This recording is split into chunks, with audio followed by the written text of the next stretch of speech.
Welcome student. Open your textbook page number 48. We are in part number 3 of topic 7 motion, force and work. Now today's concept is acceleration. मराठीत त्याला आपण त्वरण असं म्हणतो. काय म्हणतो? त्वरण असं म्हणतो. In the previous example the truck covered the distance AB at the velocity of 60 km per hour. मागच्या भागामध्ये आपण म्हणजे याच्यामध्ये बघितलं एक्झाम्पल मध्ये बघितलं की ट्रक जो आहे तो AB वेलोसिटीने 60 किलोमीटर पर आवर न गेलेला आहे. BC at 3 km per hour and CD at 40 kilometers per hour. It means that the velocity for the distance CD is greater than the velocity of distance BC. म्हणजे AB चा अंतर वेगळा आहे, BC चा अंतर सेम आहे, पण C to D अंतर हे काय आहे वेगळं आहे. म्हणजेच काय त्याची वेलोसिटी सुद्धा ग्रेटर असणार आहे. From the number of seconds required for the change in the velocity to take place, the change in the velocity per second can be deduced. म्हणजे आपल्याला काढता येतं की ही जी velocity मध्ये झालेला चेंज आहे हा चेंज जर आपण लक्षात घेतला आणि त्याला लागणारा जो टाइम आहे हा जर लक्षात घेतला तर आपल्याला ते कॅल्क्युलेशन करता येतं आणि त्यालाच एक्सेलरेशन असं म्हटलेलं आहे, त्वरण असं म्हटलेलं आहे. What is the cause of acceleration? Acceleration का होतं त्याचा फॉर्म्युला सुद्धा दिलेला आहे बघा. Acceleration is equal to change in velocity upon time taken for the change. Velocity मध्ये होत असलेला बदल भागिले त्या बदलासाठी लागणारा वेग. बघा you know that truck driver increases or decreases the velocity of the truck bye means of accelerator. जसं टू व्हीलरला लिव्हर असते स्पीड कमी जास्त करण्यासाठी तसंच फोर व्हीलरला एक्सेलरेटर असतो की ज्या एक्सेलरेटरमुळं तो गाडीची जी वेग मर्यादा आहे ती कमी जास्त करू शकतो. बरोबर आहे. You might have seen a toy car that runs on a clockwork spring. When it released on a flat floor after winding up the spring it goes on a straight line. तुम्ही ते खेळण्यातलं घड्याळ खेळणं बघितलं काय ज्याला आपण किल्ली देतो आणि सपाट जमिनीवर ते ठेवलं असतं ते सरळ पुढील रेषेमध्ये जातं. बरोबर आहे. However when is it hit on one side, जर आपण एखाद्या ह्यानं जर त्याला हिट केलं it changes its direction. त्याची दिशा मात्र मग बदलली जाते अँड कीप्स गोइंग. पुन्हा दिशा बदलतं आणि ते सरळ परत रेषेला ते पुढं जायला लागतं. If it collides into a wall, जर ते एखाद्या भिंतीला ते खेळणं धडकलं इट स्टॉप्स, तो थांबून जातो. म्हणजेच काय it means that its velocity changes. हेच म्हणजे काय त्याची वेलोसिटी काय होते चेंज झालेली आपल्याला दिसून येते. Okay. How did the change take place? It happens because the car comes in contact with something external to it. Car काय झालं बाहेरच्या कोणत्या तरी अशा एका घटकाशी संबंधित येते की ज्याच्यामुळे त्याची वेलोसिटी काय होते चेंज झालेली आपल्याला दिसून येते. Okay. We see some player changing its direction by kicking them. बऱ्याच वेळेला आपण फुटबॉलमध्ये बघतो बघा त्या फुटबॉलची दिशा बदलण्यासाठी काय करतो फुटबॉल प्लेयर जोराने किक मारतो आणि त्याची दिशा बदलवतो. बरोबर आहे. When its direction changes the velocity of the ball also changes. That is also say that an acceleration takes place. त्यालाच आपण त्वरण झालं सुद्धा असं म्हणू शकतो. The interaction that brings about the acceleration is called as a force. आणि हे जे इंटरॅक्शन घडून येतं म्हणजे ह्याच्यामध्ये तर त्याला फोर्स असं म्हटलेलं आहे. Force acts on every body. प्रत्येक वस्तूवर बाह्य बल हे कार्य करत असतं. लक्षात आलं का बघा. एक्सेलरेशन म्हणजे काय change in velocity upon time required to change the velocity. Did you get this? Right on the formula as well as the definition of the acceleration. Okay. Now next concept is that force and acceleration. Force and acceleration. Force and acceleration. आता बघा ह्याच्यामध्ये काय सांगितलेलं आहे पहा. The unit of acceleration is metre per second. आता इथं मी मुद्दाम फॉर्म्युला ठेवलेला आहे तर याचं युनिट मीटर पर सेकंड असं आलेलं आहे किंवा मीटर पर सेकंड स्क्वेअर असं आलेलं आहे. Change in velocity metre per second square. आता टाइम टेकन फॉर चेंज हा चेंज काय चेंज म्हणजे याच्यामध्ये कोणत्यात ना कोणत्या तरी 2-3 असणार आहे. मग ते आपण मगाशी बघितलं तसं ABC असेल, मग ही change in velocity metre metre मीटरमध्ये येणार आहे, म्हणून हे मीटर. आणि मात्र ह्याच्यासाठी 10 सेकंद 10 मिनिटं लागले, ह्याच्यासाठी 20, ह्याच्यासाठी 30. ही जी काउंटिंग आहे हे 10 हे 10 हे काय आहे सेकंड मध्ये आहे, आणि म्हणून हे second square is the unit of acceleration. Verify this. आता त्याच्यासाठी एक एक्सपेरिमेंट दिलेला आहे, पहा काय आहे. Take a glass marble and let it roll on a big smooth table lamp. After some time its velocity will decrease and it will stop. On a carom board, 2 carom coin pushed by the striker will move forward for some distance and then comes to stop. If the coin is pushed after applying a talcum powder to the carom board, it will keeps moving for a long time and then comes to stop. आता ह्याच्यामध्ये काय सांगितलेले बघा, 2 गोट्या घ्यायच्या, marble glass marble म्हणजे काय गोट्या, आता तुम्ही खेळत असाल बरोबर आहे की नाही. तर ह्या एखाद्या सपाट स्मूथ सरफेसचे टेबल आहे, अगदी त्याचं जे सरफेस आहे हे स्मूथ आहे, त्याच्यावर जर टाकलं तर ते काय होतात, काही अंतर थोडं जातात आणि थांबतात, बरोबर आहे. तसंच कॅरम बोर्डवर सुद्धा ज्या कॉईन्स असतात त्याला आपण एकाला जर स्ट्राईक केलं तर ते थोडं अंतर जातं आणि स्टॉप होतं, बरोबर आहे. पण कॅरम बोर्डवर जर आपण टॅल्कम पावडर घातली भरपूर आणि मग तो पिसा ठेवले, आपण कॉईन्स म्हणतो त्याला, आणि पुन्हा जर स्ट्राईक केलं तर ते एकदा फोर्स लावल्यानंतर काही वेळ तसाच तो फोर्सवर ते कॉईन्स मुव्हिंग होतात आणि मग नंतर ते स्टॉप होतात. What can you infer from this, याच्यावरून तुमच्या काय लक्षात येतं बघा. The velocity of a coin decreases due to the force of friction. आता इथं फ्रिक्शन म्हणजे घर्षण कशामध्ये झालेला आहे, कॅरम बोर्डचा जो स्मूथ सरफेस आहे तो आणि कॉइनचा जो बेस सरफेस आहे तो, यांच्या दोघांच्या मध्ये काय झालं, घर्षण झालं. आणि घर्षणामुळे हळूहळू त्याची जी वेलॉसिटी आहे ती हळूहळू काय झाली, कमी झाली, आणि सरतेशेवटी ज्यावेळी तो कॉइन स्टॉप होतो त्यावेळी त्याच्यावरची वेलॉसिटी संपते, बरोबर आहे. If the friction between the carrom board and coin is reduce, the coin keeps moving for a long time. हे जर स्मूथ सरफेस, जर एकदम दोन्ही स्मूथ सरफेस असतील तर कॉइन बराच वेळ मूव्ह होतं आणि मग थांबतं.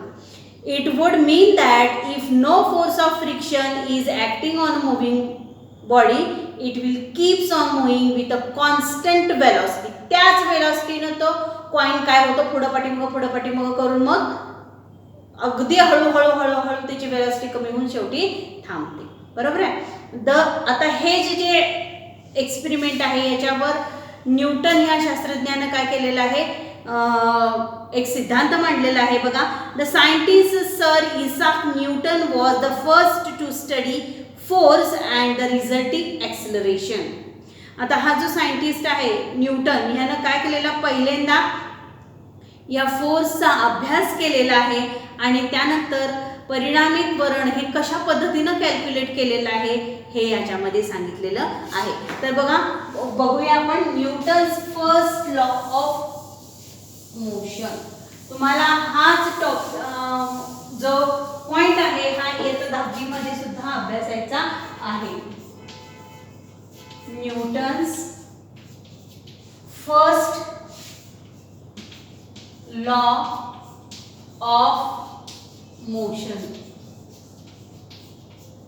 गतिविषयक न्यूटनचा पहिला सिद्धांत. आधी मी तुम्हाला समजून सांगते हे काय आहे आणि मग आपण एक्सप्लेनेशन बघूया. बघा, if no force is acting on a body, its velocity does not change. That is body does not accelerate. In other word, if a body is stationary, it remains stationary. If it is in motion, it will continue moving with the same velocity and in the same direction. बघा, ह्या law मध्ये काय सांगितले, काय कशाच्या पद्धतीने तुलना सांगितलेली. तर पहिली आहे फोर्स. बघा हा, आपण सिंपल लक्षात घेऊया. दुसरा आहे वेलोसिटी आणि तिसरा आहे एक्सेलरेशन. ह्या 3 आणि चौथा आहे डिरेक्शन. या सगळ्याचा मीन जो काढलेला आहे तो आहे डिरेक्शन. डिरेक्शनवर होणारा इफेक्ट हा सांगितलेला आहे. आता लॉ तर्फे काय सांगितले, if no force is acting on the body, its velocity does not change, that is the body do not accelerate. In other word, if the body is stationary, it remains stationary. बघा पहिल्यांदा काय सांगितलंय, एखादा उदाहरणार्थ इथे एक car आहे असं समजा, ओके, एक कार आहे असं समजा इथं, हा ओके, आणि ही कार, या कारवर कोणताही फोर्स ऍक्टिंग झालेला नाही, बरोबर आहे. फोर्स ऍक्टिंग झालेला नाही म्हणजेच चेंज इन वेलोसिटी झालेली नाही, म्हणजेच एक्सेलरेशन झालेलं नाही. ज्यावेळी आपण फोर्स ह्या गाडीवर लागणार नाही, त्याच्यामुळे वेलोसिटी चेंज होणार नाही आणि त्याच्यामुळे एक्सेलरेशन सुद्धा होणार नाही. म्हणजे ही वस्तू जशी आहे तशीच्या तशी तशीच राहणार आहे. याला म्हणायचं स्टेशनरी पोझिशन, म्हणजे विराम अवस्था. आता ही विराम अवस्थेमध्ये आहे, कोणताही आपण फोर्स लावले नाही. फोर्स लावलेला नाही म्हणजेच ती काय नाही आहे, मूव्हिंग नाही आहे. आणि मूव्हिंग नसल्यामुळेच त्याच्यामध्ये वेलोसिटीचा चेंज आपल्याला दिसणार नाही, आणि वेलोसिटीचा चेंज दिसल्या नसल्यामुळे एक्सेलरेशन सुद्धा दिसत नाही, म्हणजेच ती ॲज इट इज आहे. हे स्टेशनरी असेल तर, पण हीच जर कार मूव्हिंग स्टेट मध्ये आली, काय सांगितलं बघा, हा मी नीट लक्ष द्या, Newton's first law of motion आपण अभ्यास करतोय. हीच कार जर मोशन मध्ये आली, इट विल कंटिन्यू मूव्हिंग. आता ही जर मोशन मध्ये आली तर ती त्याच पद्धतीने कंटिन्यू मोशन मध्ये दिसणार आहे, बरोबर आहे. विथ अ सेम वेलोसिटी, ज्या वेलोसिटीने ती मूव्हिंग होणार आहे त्याच वेलोसिटीने ती पुढे पण मूव्हिंग होणार आहे, आणि त्यामुळे काय होणार आहे, and it's the same direction, त्याच डिरेक्शन मध्ये ती सरळ पुढे काय होणार आहे, मूव्ह होणार आहे. लक्षात आलं का? यालाच न्यूटनचा फर्स्ट लॉ ऑफ मोशन म्हणायचं आहे. म्हणजे जर एखादी वस्तू विराम अवस्थेत असेल, स्टेशनरी पोझिशनला असेल, तर ती त्याच पोझिशन मध्ये कॉन्स्टंट राहते, त्याच्यावर कोणताही बाह्य बल कार्यरत होत नाही, बरोबर आहे. आणि बाह्य बल कार्य होत नसल्यामुळं त्याच्यामध्ये चेंज इन वेलोसिटी आपल्याला दिसणार नाही, आणि त्याच्यावर एक्सेलरेशन सुद्धा दिसणार नाही.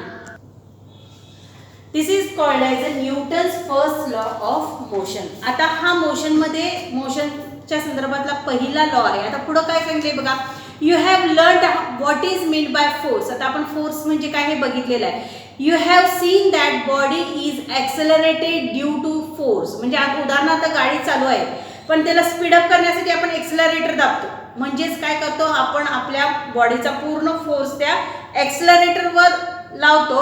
ॲज अ रिझल्ट काय होतं, गाडी जास्त स्पीडनं मूव्ह होते, बरोबर आहे. म्हणजेच काय, suppose you place a 1 kilo standard weight, see in the chapter on measurement,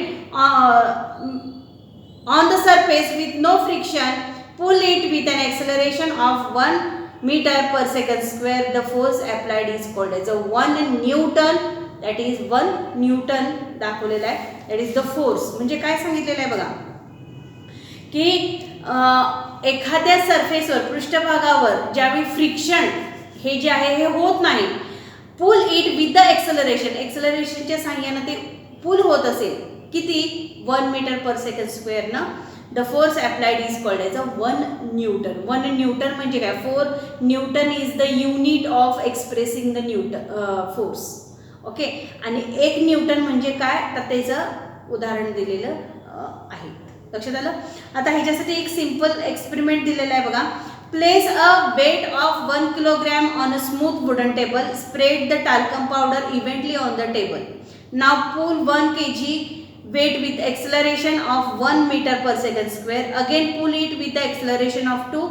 It means that now you have applied a force of 2 Newton.